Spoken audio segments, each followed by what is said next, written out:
Ciao, scusate il ritardo, siamo in ritardo di ben 40 minuti, ma come immaginerete non dipende da noi. Allora, oggi vi presentiamo l'Italia Music Export, che come qualcuno di voi saprà è partito la scorsa settimana ufficialmente ed è il primo ufficio italiano per l'export della musica italiana all'estero ed è sostenuto e finanziato da SIAE. Purtroppo non abbiamo un telecomando per fare avanzare le slide, ma confidiamo nell'attenzione di loro laggiù. Grazie. Allora, partiamo dalle basi perché in questi mesi di preparazione che hanno anticipato il lancio dell'Export Office ci siamo accorti che in moltissimi casi, sia dal punto di vista degli artisti che degli operatori che dei semplici amanti della musica, non era proprio ben chiaro che cosa fosse un Export Office che si occupa di musica.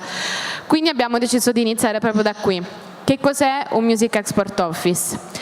È molto semplicemente un ufficio che lavora per promuovere, per spingere, per diffondere la musica di una nazione all'estero, che detta così sembra estremamente vaga e lo è, ma nella realtà dei fatti poi ci sono tantissime azioni che ogni Music Export Office porta avanti per raggiungere questo obiettivo. Allora, la cosa che è importante sottolineare è che ci sono più di 50 Music Export Office al mondo. Questo vuol dire che più o meno in tutta Europa c'è un Export Office e anche in paesi molto impensabili per noi, paesi dei quali non conosciamo musica e tradizioni, esiste un Music Export Office. La stragrande maggioranza di questi è stato aperto verso l'inizio degli anni 2000, quindi molti di loro sono attivi già da almeno 15 anni. Come sapete noi non l'abbiamo mai avuto finora, però finalmente siamo arrivati, anche noi ci siamo accodati. Di solito i Music Export Office nel resto d'Europa sono finanziati attraverso varie fonti. Molto spesso ci sono gli equivalenti di quella che per noi è la SIAE, quindi Collecting Society, che mettono a disposizione i loro finanziamenti, oppure gli equivalenti della FIMI e della PMI, oppure i ministeri della cultura, ministeri dello sviluppo, centri culturali di città, di varie regioni, oppure ancora varie associazioni di settore, gli istituti del commercio estero, e infine anche privati e altre istituzioni di altro tipo. Non c'è quindi un format molto preciso, non sono tutti uguali. Spesso ci sono degli export office doppi per ogni Stato, ovvero c'è quello nazionale e poi vari export office regionali o addirittura cittadini. In realtà è quello che sta succedendo anche in Italia, perché come forse molti di voi sanno, qualcosa di simile a un Music Export Office noi ce l'abbiamo avuto, ed è Puglia Sound, che ha un suo programma di export, ovviamente limitato alla regione Puglia, quindi da oggi anche noi avremo questo doppio supporto. Nel caso dell'Italia Music Export il finanziamento e la spinta iniziale arriva da SIAE, che ha deciso di finanziare e sostenere questo progetto per i primi 3 anni, partendo dalla settimana scorsa. Volevo però farvi capire un po' quali sono i numeri dei finanziamenti che hanno gli altri paesi, e quindi capire come partono avvantaggiati fino a noi, o meglio come sono partiti avvantaggiati rispetto a noi negli ultimi anni. Questi dati che vedete qui sono dei dati relativi a più o meno 10 anni fa, perché sono relativi al 2008 e al 2009 e sono indicativi delle cifre che avevano a disposizione gli export office di Islanda, Svezia, Danimarca e Norvegia. Sono cifre tutt'altro che trascurabili, e nonostante questo erano cifre di 10 anni fa. Presumibilmente il loro budget ora è molto più grande. Noi avremo un budget che andrà crescendo dal primo anno in poi e speriamo comunque di riuscire ad attrarre altri finanziamenti. L'importante, spero siate d'accordo con me, è iniziare da qualche parte. Allora, come avevamo detto prima, l'Italia non ha mai avuto un Music Export Office e questo ha avuto delle conseguenze. La conseguenza più ovvia è che la nostra musica all'estero non è esattamente molto popolare o molto visibile, o meglio, lo è. Siamo fortissimi sulla musica classica, siamo fortissimi sulla musica tradizionale, sulla lirica, come immagino saprete, artisti come Bocelli, Pavarotti, Ramazzotti, tutti questi finiscono per Otti, sono molto popolari all'estero, Laura Pausini, Giovanotti, l'ho già detto, Giovanotti. Però se andiamo a vedere invece artisti diciamo più contemporanei, nel senso che hanno iniziato la loro carriera dopo gli anni 90, il numero di artisti italiani conosciuti all'estero o che comunque riescono ad arrivare ad avere un po' di airplay nelle radio o a piazzarsi nelle posizioni più alte delle classifiche di streaming o di musica, non c'è praticamente nulla. Ci sono tantissimi gruppi che si muovono nell'underground che sono molto conosciuti all'estero, o meglio hanno un'attività live veramente molto forte. Vedo nel pubblico seduta Katia, che è la manager dei Joycat, e loro per esempio sono esempio di un gruppo italiano che ha collezionato centinaia di date in tutto il mondo. Però quello che c'è, seppur poco, è stato finora merito delle Katia, cioè dei singoli operatori in tutta Italia che spendendo soldi, investendo soldi, hanno cercato di muoversi fuori dai nostri confini, cosa assolutamente normale e lecita. La differenza è che i nostri competitor, chiamiamoli così, cioè gli operatori, manager, booker, uffici stampa degli altri paesi, oltre alla propria iniziativa personale e il proprio investimento finanziario personale, hanno avuto anche un supporto da questi Music Export Office e quindi gli è stato molto più semplice esportare la propria musica. È arrivato quindi il momento di farci sentire. La musica italiana che gira adesso all'estero, che è conosciuta, come dicevamo prima, è quella che ha avuto il suo boom negli anni '80, che quindi continua a mietere insomma da quella coltivazione. Poi complice anche la crisi che c'è stata della discografia, la nostra industria si è sempre più concentrata sui propri confini. Quindi ora che la situazione generale sembra stia migliorando, seppur piano piano, è arrivato il momento di farci sentire, quindi provare di nuovo a pensare a dei prodotti musicali non solo per l'Italia ma per l'estero. Anche perché, nonostante la nostra abitudine sia sempre quella di pensare all'Italia come il paese più scarso di tutti, da tutti i punti di vista e anche dal punto di vista musicale, in realtà non è così. Questa che vedete è la classifica della Top 10 Recorded Music Industry, sono dei dati del Global Music Report dell'IFPI, quindi dati assolutamente ufficiali che si riferiscono al 2016. E, come vedete, l'Italia è al 9° posto, quindi non così basso, diciamo. Ovviamente abbiamo davanti i paesi più grandi come Stati Uniti, Regno Unito, Germania, Canada, però non siamo nemmeno negli ultimissimi posti della classifica. Abbiamo un mercato, cioè un'industria discografica molto forte. Questo perché, nonostante non esportiamo all'estero, ascoltiamo un sacco di musica, e specialmente un sacco di musica italiana. Se voi andate a vedere la classifica dei dischi più venduti in Italia lo scorso anno, nelle prime 10 posizioni 9 sono di artisti italiani, quindi abbiamo potenzialità, abbiamo i numeri.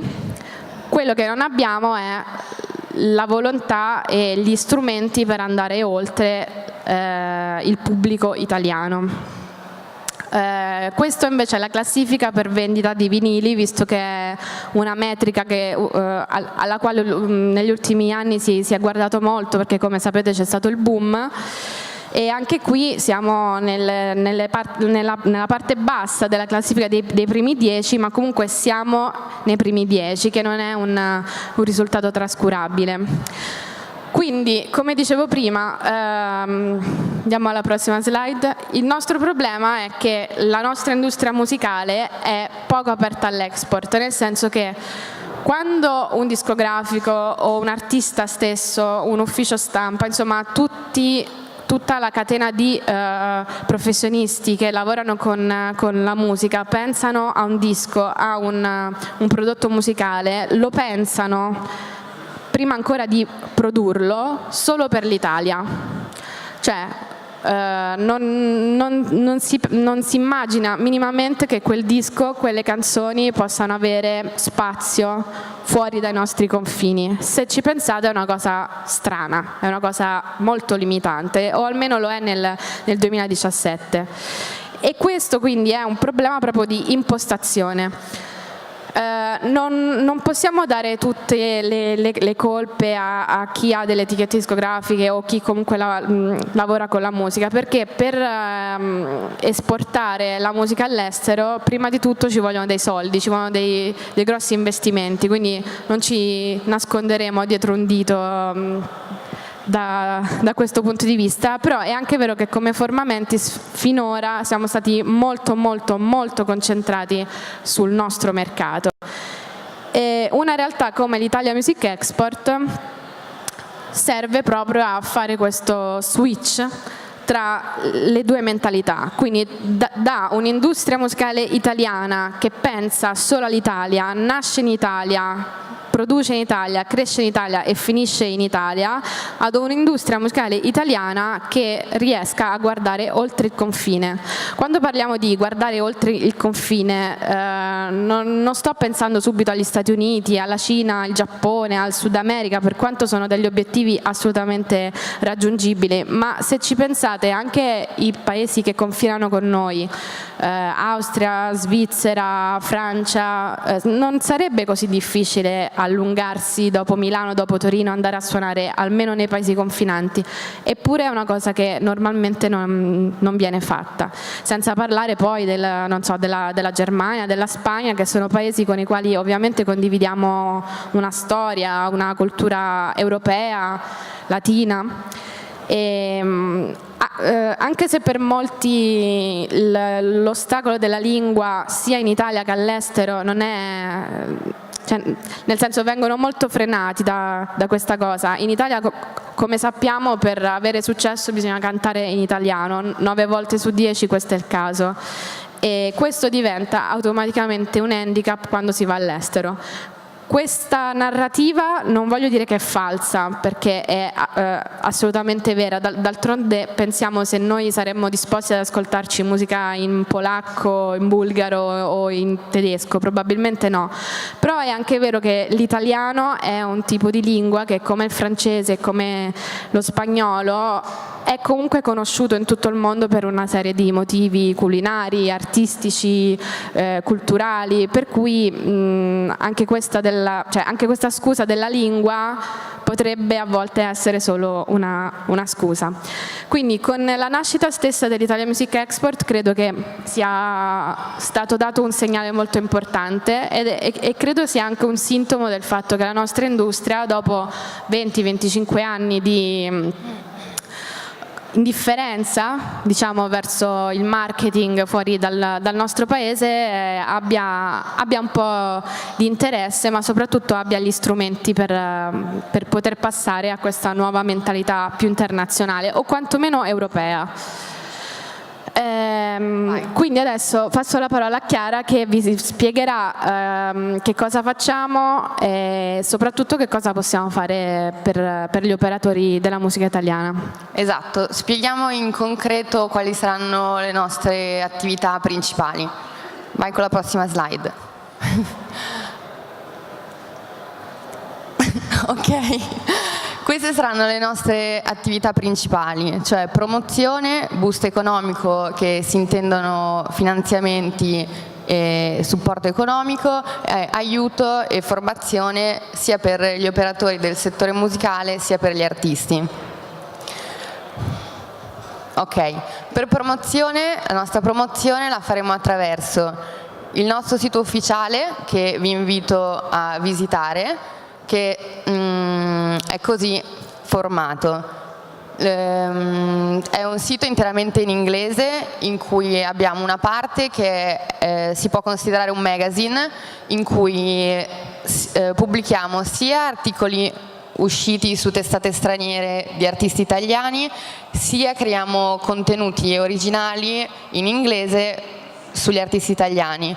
Questo per dare, diciamo, una farinatura generale agli utenti stranieri che vogliono scoprire la scena musicale italiana, che finora era... Cioè, se ci pensate, un operatore straniero o anche un amante della musica che volesse sapere qualcosa di più su un gruppo italiano o sulla musica italiana in generale, online non trova contenuti in inglese sulla musica italiana, quindi questa parte del nostro sito cerca di riempire quel vuoto. Poi stiamo creando una nostra mailing list con i contatti di operatori stranieri e stampa straniera, a cui inviare articoli, pitch per scrivere articoli, playlist per far ascoltare gli artisti italiani. Poi naturalmente avremo i nostri social e infine andremo noi a rappresentare, diciamo, l'Italia, la scena musicale italiana, ai vari showcase festival, che non so se sapete più o meno cosa sono. Comunque sono un mix tra una fiera e un festival, a cui vengono invitati in particolar modo gli addetti ai lavori e gli operatori del settore musicale, in cui le band possono suonare e presentarsi, delle vere e proprie, diciamo, vetrine per gli artisti.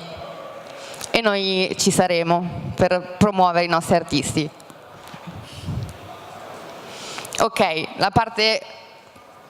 una delle parti più importanti. Tra poco, tra dicembre e gennaio, pubblicheremo delle call per finanziamenti.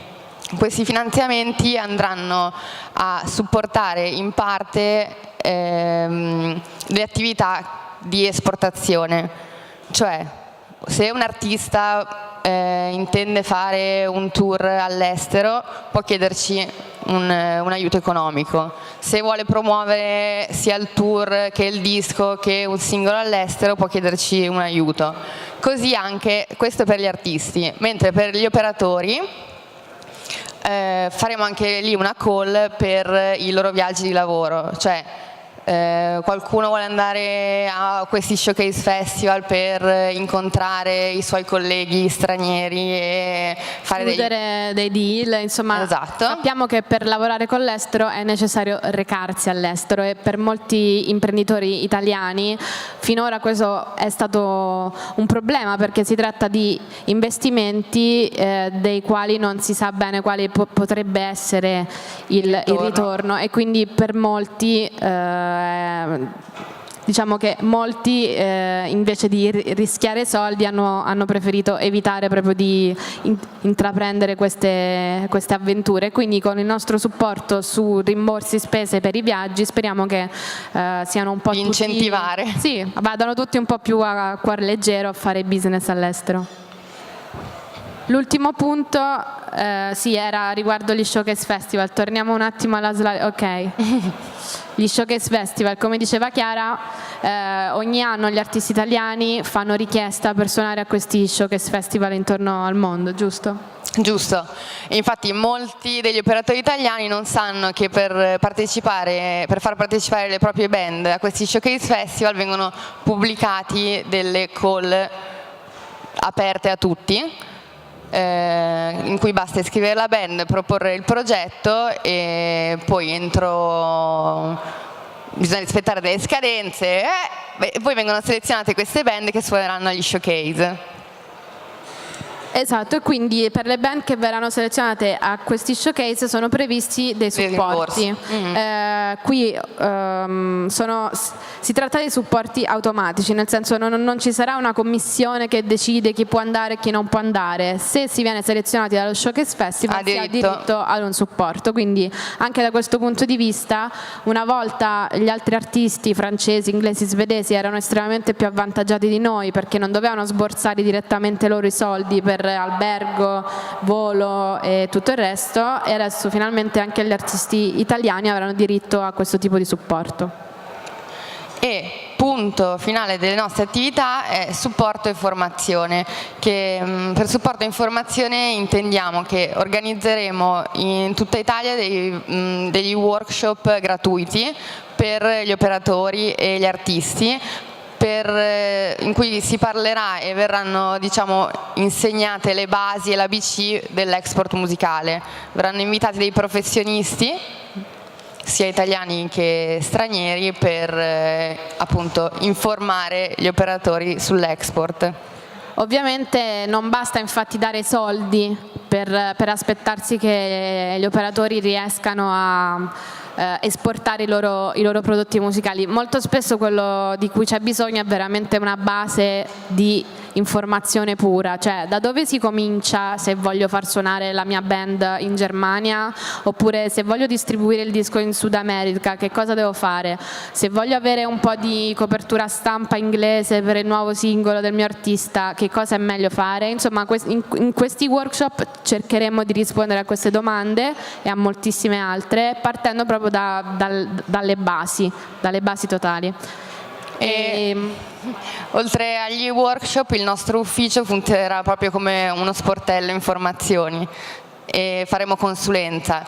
Nel caso in cui vogliate magari mettervi in contatto con i vostri, diciamo, corrispettivi all'estero o chiederci quali sono magari gli showcase festival a cui è meglio partecipare per farsi conoscere, il nostro ufficio è a disposizione per dare consigli e consulenza. Sì, diciamo che questo ufficio viene pensato sia come appunto help desk per l'industria italiana, ma anche come punto di contatto tra l'industria straniera e quella italiana.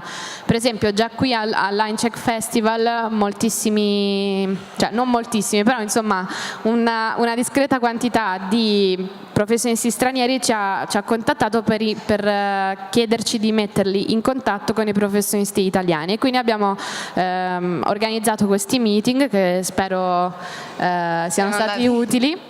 E in generale noi siamo in perenne contatto con la nostra rete e in più anche con gli altri export office di tutta Europa. C'è infatti un network che si chiama EME, European Music Export Exchange, nel quale sono riuniti appunto gli export office di tutta Europa, e lo scambio di informazioni è alla base di questa organizzazione. Quindi anche dove non arrivassimo noi, ci sono comunque i nostri corrispettivi in tutti gli altri paesi ai quali ci possiamo appoggiare per avere il tipo di supporto e informazioni di cui abbiamo bisogno. Ultima cosa che non abbiamo detto è che oltre al sito in inglese c'è un altro sito che non è la traduzione di quello inglese, ma è un sito dedicato agli operatori del settore musicale italiano, in cui pubblichiamo sia informazioni utili all'export, sia le nostre call per i finanziamenti, ma non solo. Teniamo, diciamo, monitorati tutti i vari finanziamenti e call che possono essere utili per l'export. E infatti vi invito tutti a iscrivervi, se non siete già iscritti, alla nostra newsletter. Sì, perché noi abbiamo il nostro fondo per i finanziamenti, ma SIAE, che comunque ci sostiene e ci finanzia, come immagino sappiate, ha altre vie di finanziamento. Per esempio il bando si illumina, che si chiude proprio in questi giorni, e comunque noi rimaniamo aggiornati su tutte le opportunità di finanziamento che ci sono sia in Italia che all'estero, e quindi diciamo, cercheremo di fare noi il lavoro sporco per voi, di tenere monitorate tutte le fonti e farvelo sapere, di modo che appunto sia molto più semplice per voi sapere quali opportunità ci sono. Vi invitiamo poi a venirci a trovare, abbiamo un ufficio qui a Milano vicino al Castello Sforzesco, prendiamo un appuntamento, chiacchieriamo, perché il modo migliore per noi per aiutarvi è sapere di che cosa avete bisogno, che è una cosa che abbiamo fatto negli scorsi mesi. Un po' di persone sedute qui già lo sanno, abbiamo parlato con tutti i maggiori attori della musica in Italia per sapere proprio quali erano le vere necessità e su quelle costruire la nostra strategia. La nostra strategia è molto semplice, questa che vi abbiamo spiegato, ed è più o meno il funzionamento di tutti gli export office in Europa. Speriamo insomma di fare bene, siamo contenti di essere partiti intanto e insomma speriamo che il Music Export Office in Italia abbia lunga vita e sia utile. Quindi vi invitiamo, ultima slide, a visitare il nostro sito italiamusicexport.com, e se avete domande, prima di passare al prossimo panel, che è un panel sempre sulle attività di export, ma in cui parleremo con altri export office d'Europa, potete farle ora. Se no abbiamo anche un nostro spazio a Casa Lancek. Esatto, cioè se volete venire a chiacchierare con noi più tardi, siamo a Casa Lancek in via Tortona 31 e ci trovate lì. Grazie mille.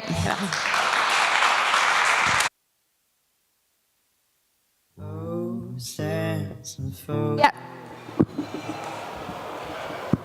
Ok.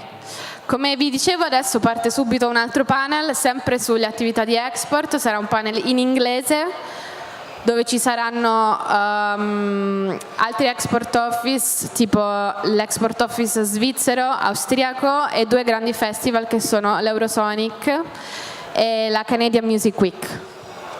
So, Danny. Hi. Thank you. Caught every word of what you last said.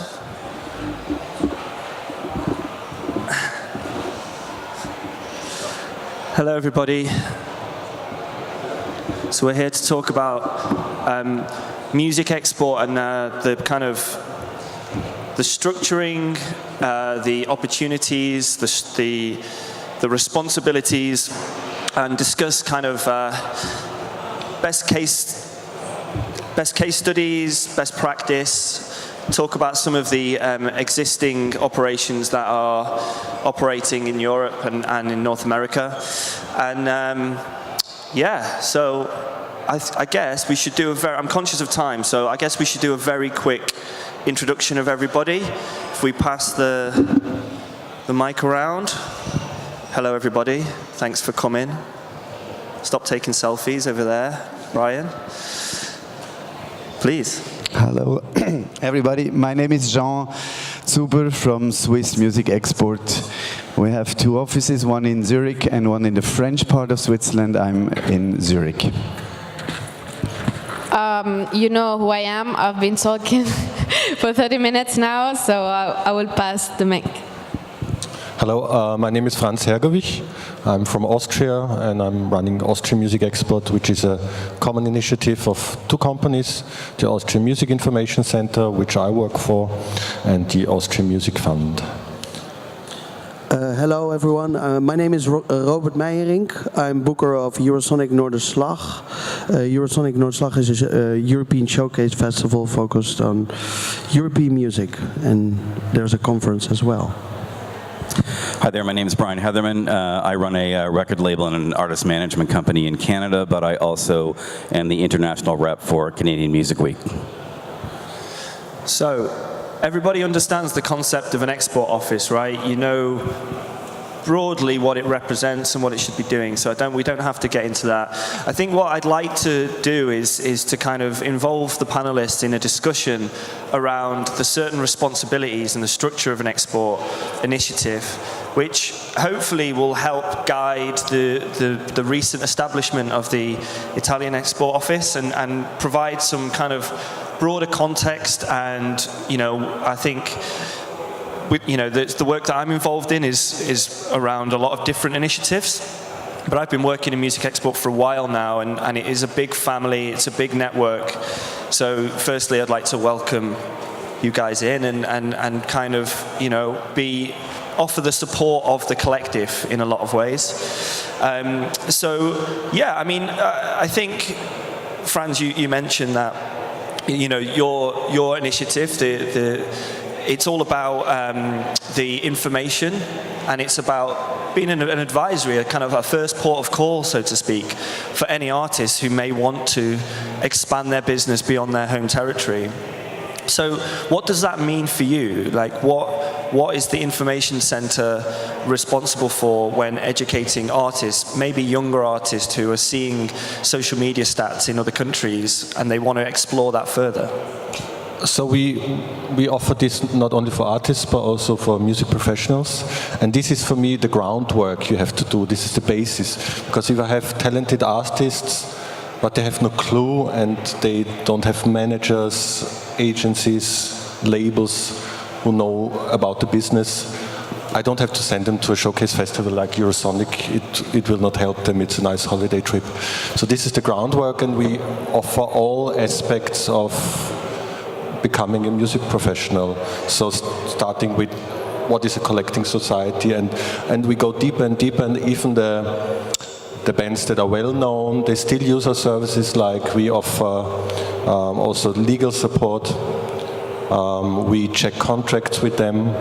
So even really the big bands that sign international contracts, they use these services. They're for free. We have lawyers.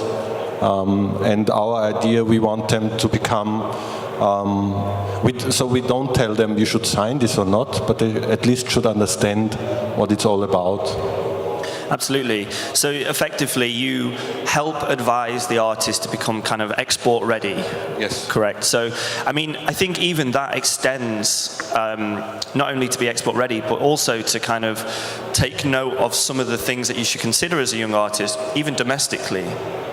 So it's a broad education process, and you know, even deeper into advising artists that maybe they don't have a full team ready yet, maybe they don't have management, etc. So let's look at Switzerland, because you know the export programs that Switzerland have and the presence that the Swiss have. How do you, in this respect, like when you're working with artists in that domestic context that then want to grow further? What kind of initiatives do you involve to engage those artists more?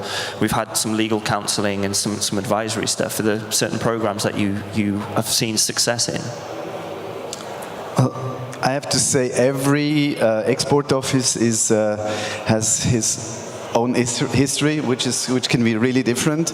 In Switzerland, we have a broad variety of foundations who can help financially the artists. So they founded Swiss Music Export, these other foundations, to do a job that they cannot do. So they are not present in foreign countries. They can give money to the artist, but they cannot help. They cannot have contact with Robert from EUROSONIC, for example. It's not their work. It's our work, our job. So we don't have a lot of money. That's on one hand, it's well, it's stupid, but on the other hand, it's really cool. So the people don't ask us for money, and we are not. We don't have to decide really whom we give the money, but we have manpower, and this is probably one advice I would give to any new export office. Just don't be afraid of keeping money for yourself, for your work, because the work is the most important. You need to give advice to the artist. You need to bring them somewhere to help them by working, and this is not going to conference and drink champagne all the time. This is really work.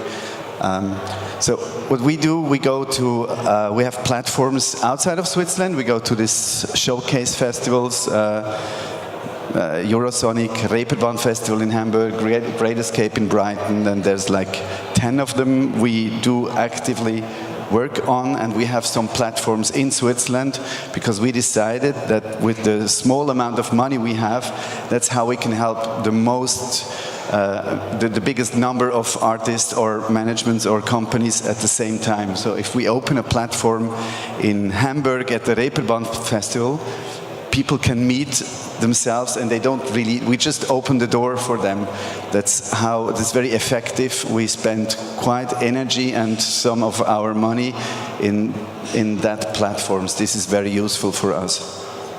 Great, and I think oftentimes, as you said, there's export offices are kind of seen as this almost like funding body sometimes, but it's not always about that. The most important part, and all export offices operate slightly differently. Some can offer financial support. The Canadians are a big example of that, and I'll ask you about that shortly, Brian. But I think the biggest, the most important part of an export office and the biggest responsibility is to be the very first contact point for artists and artist representatives who do want to kind of go and investigate other countries. And the advice and we'll talk about network, but the network that the export offices are involved in is huge because they collaborate, they know all of the different people, all of the main stakeholders, the best promoters, the festivals, etc., in all of the territories. And if they don't know them, they know people who know them. So they're a trusted contact and a trusted representative for you. So it's all about making sure that their advice is taken on board and your strategy acknowledges the processes that they advise on, maybe the legal, different kind of tax and stuff that you've got to be aware of when going to different countries. But yeah, so I want to kind of quickly touch upon, you've had contact, you've developed a bit of a strategy, taken on board some advice, maybe you've attended some programmed workshops from one of the export offices. There are certain export initiatives, I'm not sure if it will happen in Italy, maybe it's something that may be adopted at a later date or not, but there are certain initiatives which are a bit of a lobbying body as well for the arts, and they do open up certain doors to funding opportunities for artists. And I work a lot with Canadian artists through a lot of initiatives that they have, and adhering to certain to certain process and opportunity, they are enabled financially to do kind of touring in foreign countries if they have so many gigs with legitimate promoters, with full kind of operation, and certain spend is then allowed for promotion and logistics and all this. So that obviously needs somebody to help coordinate that. So Brian, I'd like to quickly ask you, from the Canadian perspective, how much has that helped artists develop, and what are the opportunities available to artists financially? Well, I mean, we're obviously extremely lucky because there's varying degrees of funding support. There's the federal funding support that comes through FACTOR, the Canadian government, and from without going into the really long version of the story, there's also a portion of funds that come from radio broadcasters. So the government forces them to take a percentage of their earnings, 3%, and that has to go into a fund, two different funds. It goes into FACTOR, which partners the money with government money, and then it goes to another fund called Radio Star Maker Fund, which is completely a fund on its own, funded solely by the broadcasters. So you've got that sort of national support. You've also got a few cultural funding agencies, which would be provincial and national, and they support more kind of the super artistic music. So it could be, roots music, or it could be classical music, or it could be things of that nature. And then you've got obviously provincial funding. So without going into a very long story, there's excessive amounts of money in the millions and millions of dollars that get put into artists' hands to make records, do marketing, do digital campaigns, but then of course, as we're talking about today, to tour all around the planet. And the good thing about the way it's structured is, in most cases, those funding organizations, you need to be export ready, and I think that's I'm sure we'll talk more about that today, but there's certain things you have to have in place to be able to get that money. It's not just, I started a band last week and now I want to fly to Italy and drive around all over Italy playing shows. You need to have some steps in place. Absolutely, and I think looking at the model of that as well, it's not just the government that are putting money in. There are varying I'm quite talented, as you can see. There are varying stakeholders that take part in these initiatives because they see the value and the return in investment through maybe it's cultural branding, maybe it's direct financial return, and there are some quite crude statistics around this where it's for every, I think in Canada, for every $1 invested, there's $6 returned on music. So taking these examples as models and best cases that can educate new export offices and can kind of bring about the awareness and importance of music export in this day and age. But yeah, I would like to kind of go back to this kind of idea of being export ready. And I want to look at, there's, I think Brian, as you mentioned, there's funding opportunities available for lots of different things. You have to have a kind of 90% readiness from home before you can really start to approach this. Even if the interest may be there early on, there are certain things that really you should have. And I'd like to speak to you, Robert, about this. Obviously, booking a world-renowned festival and conference, which is a very, very important date in the musical calendar because it is very much a marketplace for international industry to see the brightest, best new European talent. So when you're looking to book your programming, you're obviously not looking for, the Adeles and Mumford & Sons of the world to sell your tickets. You're looking for the new, most exciting talent. So in terms of the export office role in your process, you obviously have to liaise with these different people, but what are you looking for the artist to have ready in that sense? Well, that's many things I would say, but first of all, I want to make clear that the way I book, the way we book Eurosonic Noorderslag is based on a partnership not only with the export offices and platforms in Europe, also with the European Broadcasting Union. I think it's not so important, but Eurosonic it's good compared to Great Escape and compared to Reeperbahn, for example. We are a non-profit platform, so our main goal is to make people aware of the European repertoire. We only book European acts, and we are, as you said, we're talking about mainly unknown, upcoming acts, artists who build up a profile in their home country.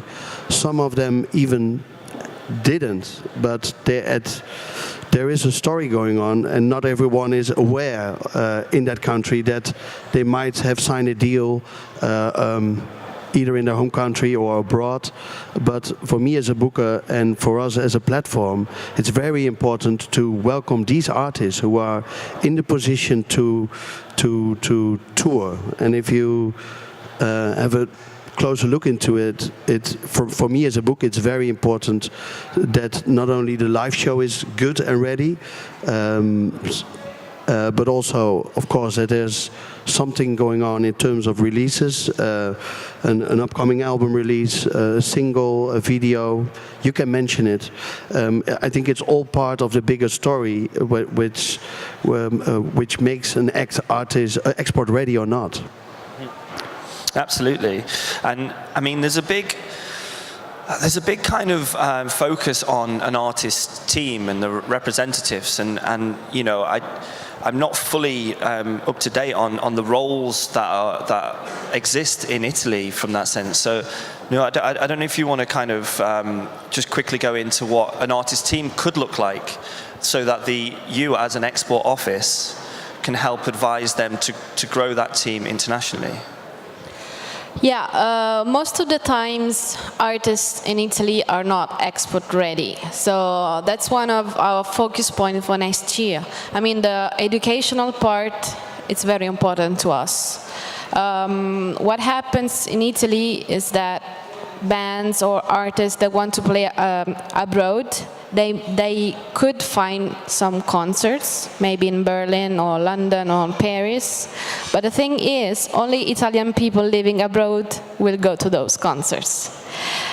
And actually they don't mind, because they can come back to Italy and say, hey, look, we played in Berlin and it was sold out. So the thing is, we have to switch this kind of mentality to make them understand that it's possible to go and play Berlin, London, Dublin, whatever city, and have you know, national audience. So that is what happens when Italian bands play abroad. Most of the times, of course, it's not always like this. So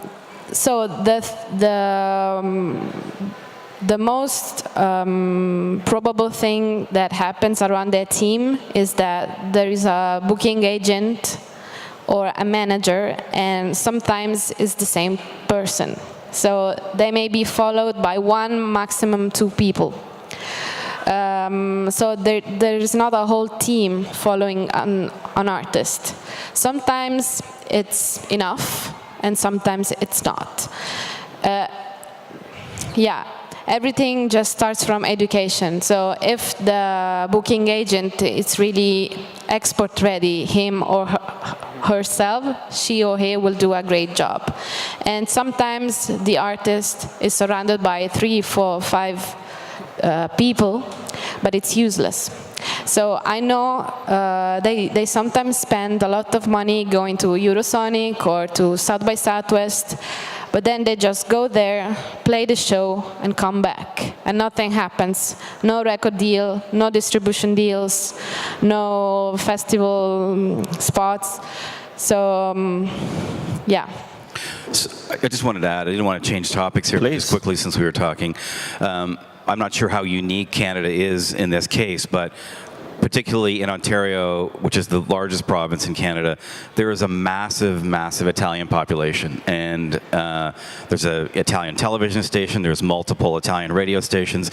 And I know that there's much, so if you're a manager or an artist that is non-English speaking and you sing and perform in Italian, there is opportunities, I think, there. I think you need to do your research, like excessive research, but I know that in Canada, we have Italian acts that are massive here, and they come and play arenas, and you know, no one else, the English-speaking people have no idea who these people are, and you know, probably don't go to the shows, but the Italian community does, and they support it. So if you can somehow do research and figure out, you know, it's not that hard to figure out who the TV station is, who the radio stations are.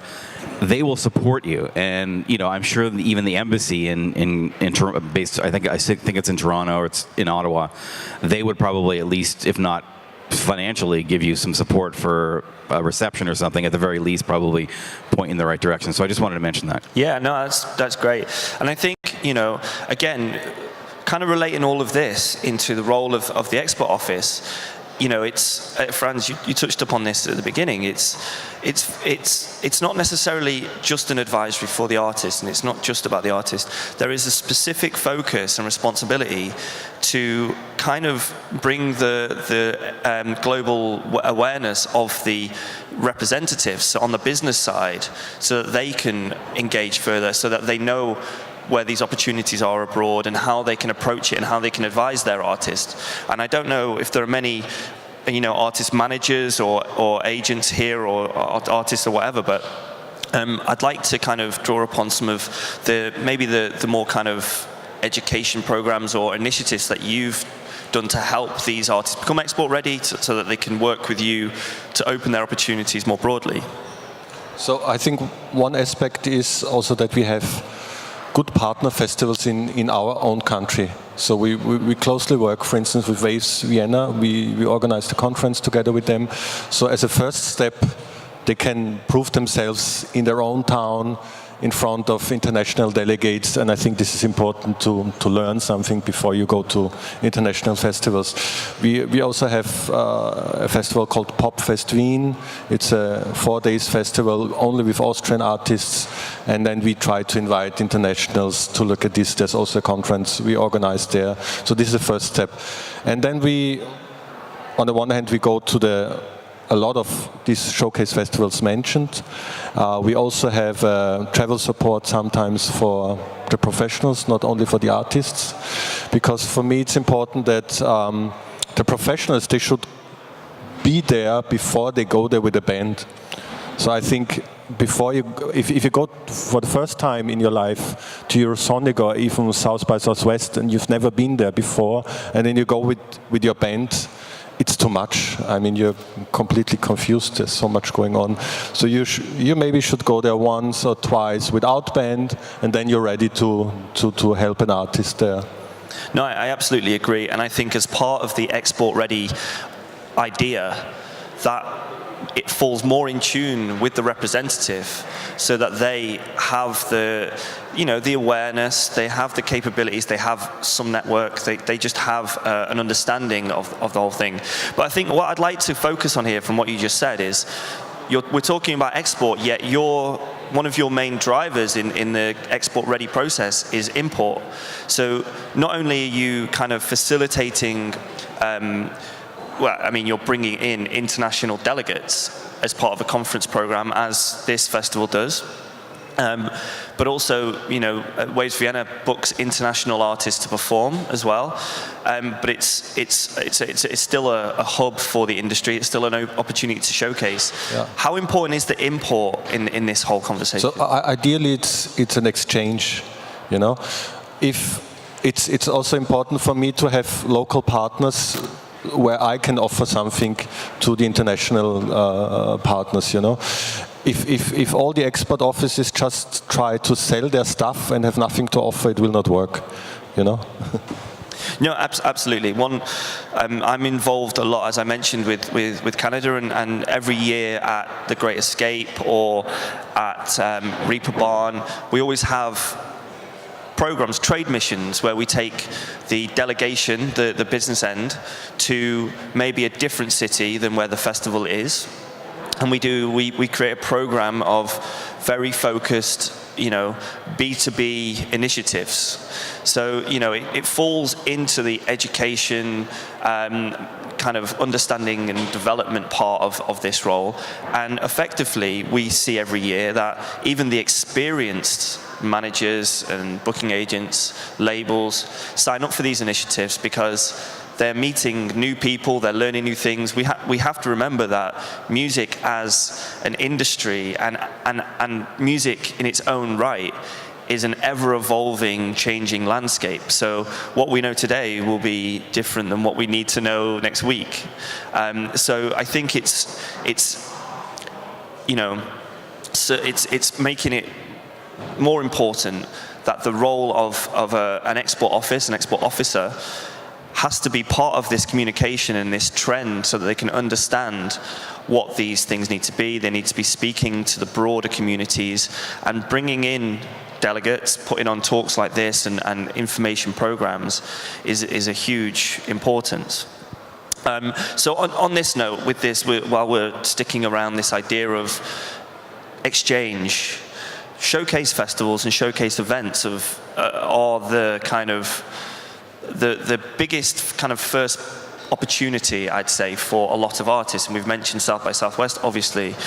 We have Eurosonic and there's Great Escape and things like that. I guess I want to quickly draw upon, because I know the Swiss put on some really good, parties, and you mentioned the idea of it being a kind of a facilitation for people to meet. So how does that impact your strategy as a music office? Like, do you just go to them all? Are there certain things which maybe make more sense for you and your opportunities and your artists? Or is it more about, okay, we have focused few things and this is our responsibility to bring, Germany's a focus, so let's go to Germany, for example? First of all, we do focus on two territories.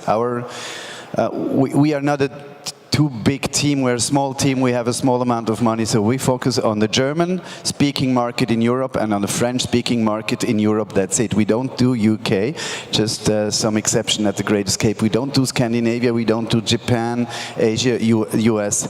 We can do exceptions, but this is quite important. This was an important step for us, just to limit ourselves, to limit our work, and it's just like this.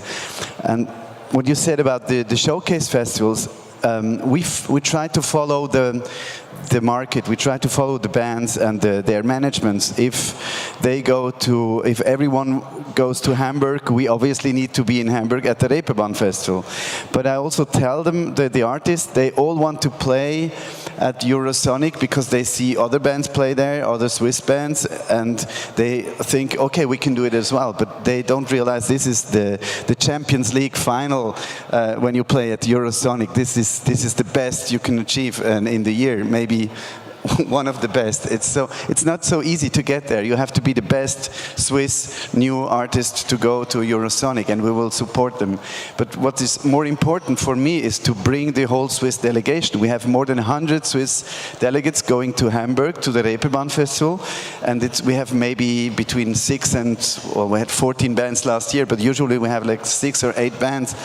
But more than 100 delegates, they go there without bands. They just go to network, they go to exchange, and this is, it's still, as it's still a people's business, the music business, you need to know the people. You need to have those badges and to see, you're Danny, I want to speak with you because I know you can help me. And then you can still tell the band, no, I cannot help you, but maybe my colleague can help you. And then first contact, and then you know each other, then it develops. So I really encourage the Swiss managements and business people and also the artists themselves to go to those festivals without even if they're not showcasing. Yes. Absolutely, and I think there's just a little something on that front. When there are these delegations and these missions to the showcasing events, there's often a kind of respected branding around this. I mean, you know, when you go to the Great Escape or you go to South by Southwest or something, there's often these parties and showcases that are run by, maybe it's Sounds Australia, maybe it's the export programs from Canada or the UK music or whatever. Within Eurosonic, do you have those kind of places which are maybe a showcase, which is, you know, the Austrian Export Initiative showcase, and maybe there's a reception of some bands? Or whenever you go out to showcase festivals, and I'm directing this at you, Robert, and you see this, how important do you feel the branding is? So would you be more inclined to go to a Brazilian showcase because you're aware that their export office operates to a certain level, they advise, they provide the infrastructure and the opportunity? Or would you, just chance something? I mean, I feel there is importance and a respect around these operations, so it encourages, and we'll go a bit further than that as well, it proactively invites target people to see certain bands on your behalf. So, how important do you find this is in these events? Well, I think if we're talking about unknown, upcoming talents, artists, it's very important to have a platform or organization like an export office behind these artists in order to create awareness, to promote the music in general. But as Jean said, it's obviously, there's so many export offices and they all have a different structure. But I think the main thing is they are there to promote the music. So in regards to Eurosonic, we rather prefer, of course they are on board, but we rather prefer them to promote the music instead of throwing a party, because we really want to keep a focus on the conference during the day.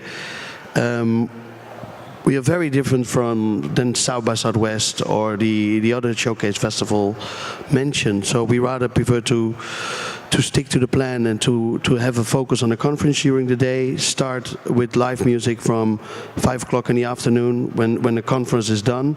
And the official showcase started at 8 o'clock until 1 o'clock. So in the time frame of 5 until 8, there is time for a welcome party or a drink, and we leave it up to everyone involved. Great. So it's up to the export offices or maybe a radio station who wants to say hi and serve a welcome drink. Great. So, I mean, the showcase opportunities that exist, do their own different things within it, but there's still, you know, the opportunity to promote the talent that they're promoting within these environments. And I think I'd like to quickly just talk about the kind of conference part of these events as well, and how important they are. We've talked about the exchange. That is much deeper when we talk about the exchange of ideas and relating back to, you know, the information that, you know, you guys are offering. It's an important fact and important part of the makeup of these showcase events. It's not just about a band, it's about the whole kind of ecosystem of developing more global opportunity. So I'm sorry to interrupt, yeah, please. but I think it's, if you talk about Europe, there's so many countries in Europe, and it still happens that people in Italy really are not aware of the fact that there is great music coming from Serbia, which is not so far away. And so I think at the end there's a lot of work to do for everyone involved in Europe in order to be aware of the beautiful music made in Europe. And I think the role of the export office of a country is to help in order to promote not only the country itself, but make people aware in Europe that there is a country, that these people are the window to a great landscape of beautiful music. Absolutely, absolutely. And also, you know, how music can be created with these opportunities between the broader construct. So, you know, how artists can exchange with other artists, things like that. These programs exist within, you know, some export initiatives. I'm conscious about the time. I don't know, I want to see if anybody has any questions. Also, you know, while we're talking, do feel free to just put your hands up or what have you. But, I mean, does anybody have any questions at this point? No? We're giving the full information. Is there anything that you guys think export offices should do better, or maybe something that you can add to maybe future-proof or think in a proactive way around how export offices, for example, the newly established Italian export office, could do certain things that maybe you guys can't do through certain ways the business is made up, or government influence and things like this? I mean, you know, are there ways, you know, technology or finance or mentality can be developed to support the export initiatives? Because from my perspective, and I'm, you know, an advisor and an artist manager and do various things, I'm not an actual export entity.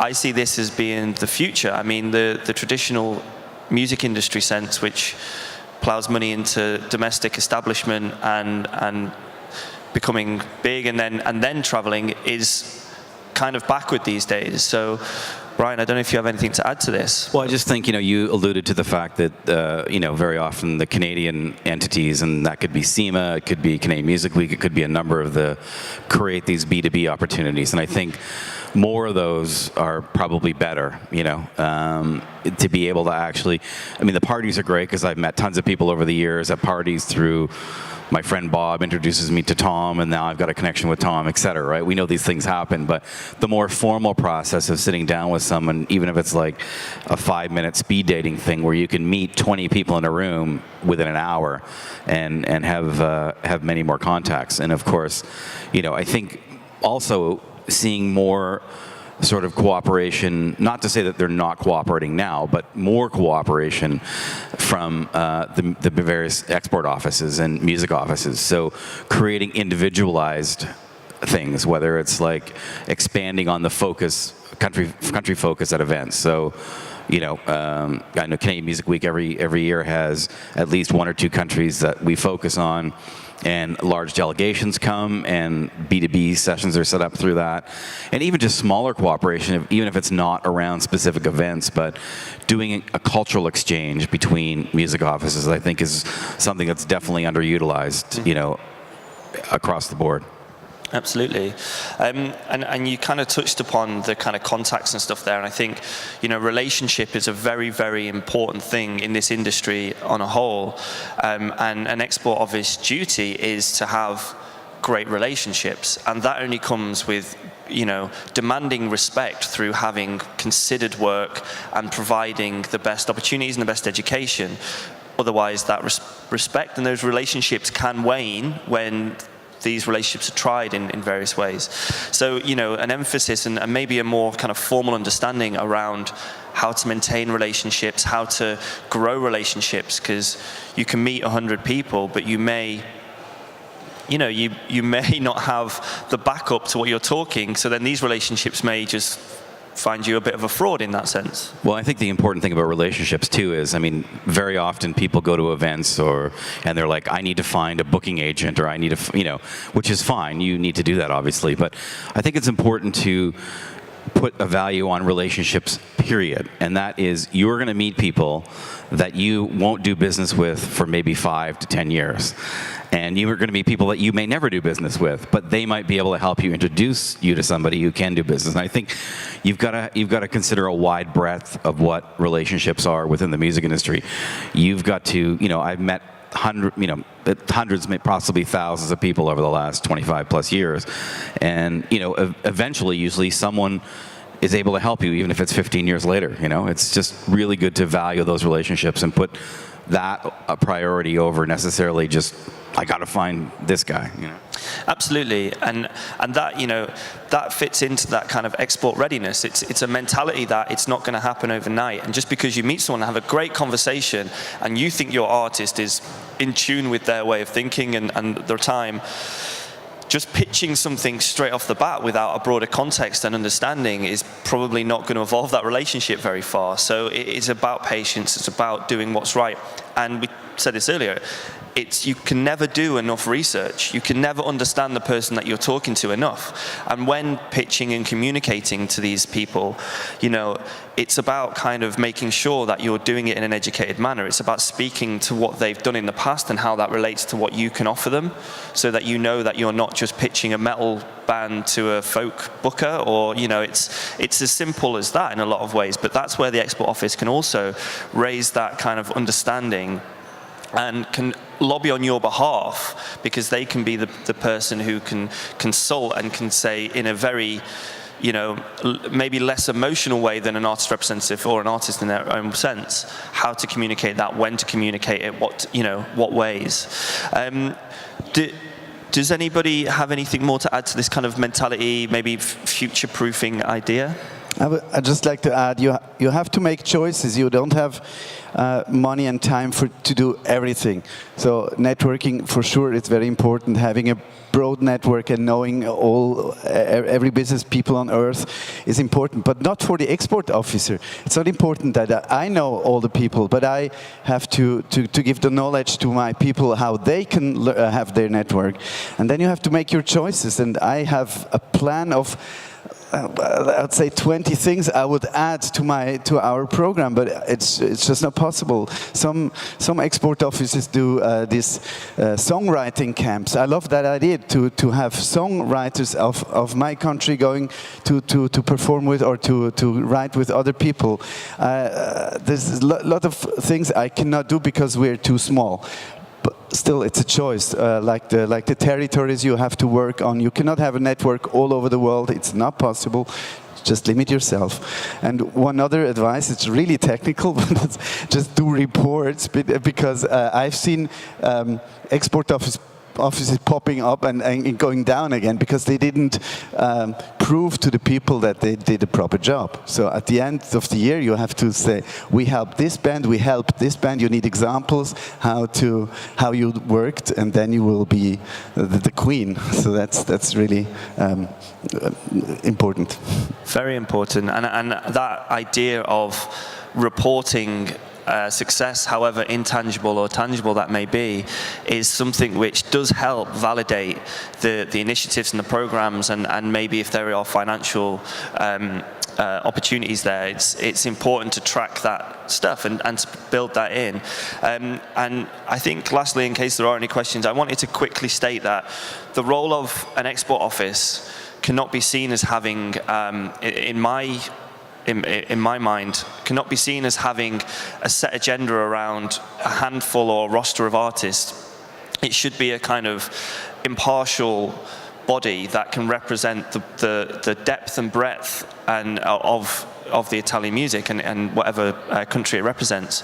It should be able to advise on some niche genres in Germany or what have you, and maybe it won't have the network or the full knowledge, but being that export entity, it will know other export networks that can then provide that intelligence back. So I think if you are, or if there is a need for a handful of artists from a country that are represented by one entity, they cannot justifiably be a kind of representing the broader nation, because I feel there's a little bit of miscommunication with that, and that's where the relationships and maybe the evolution of the brand will crumble, because, and I've seen certain countries try these initiatives and not last very long, as you said, because they haven't represented a kind of impartial standing point.